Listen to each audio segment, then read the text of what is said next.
សូមជូនរងសំឡេងរោយិតនៅក្នុងក្រុមតារាសម្ដែងមួយមានតារាសម្ដែង4នាក់ដោយតួអង្គទី1ឈ្មោះថានីណាដែលជាមនុស្សមានរបៀបរៀបរយណាស់ហើយតួអង្គទី2គឺថមជាមនុស្សដែលខ្ជិលប៉ុន្តែគាត់គឺពូកែកំ pl ែងហើយតួអង្គទី3គឺម៉ាយ៉ាជាមនុស្សស្រីដែលចូលចិត្តដល់ដំបូន្មានដល់អ្នកដទៃ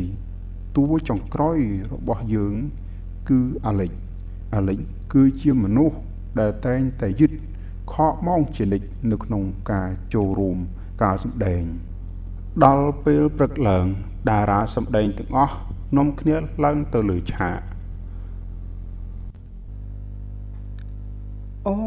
ទេខ្ញុំយឺតទៀតហើយថ្ងៃនេះយឺតមែនទេយើងបានយល់ព្រមជួបគ្នានៅម៉ោង 8:00 តែឥឡូវនេះម៉ោង 9 ហើយណាស្ងប់កុំបារម្ភអីណាការមកយឺតគឺជាទេពកោសល្យរបស់អាលិចហើយតើអាឡិចតើអ្នកបានកំណត់ម៉ោងរោរបស់អ្នកហើយឬនៅអាឡិចមែនហើយខ្ញុំបានកំណត់ម៉ោងរោ5 ដងហើយ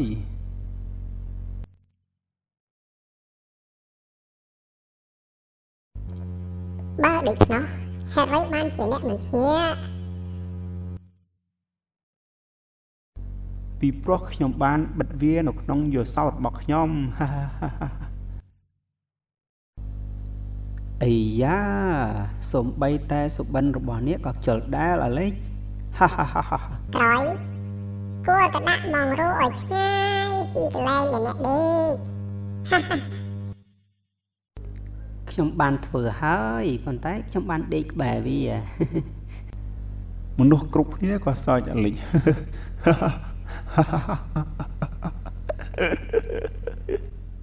ប៉ះយើងតែមុនពេលអាឡិចដេកលក់ម្ដងទៀតមនុស្សគ្រប់គ្នាក៏សើចអាលិច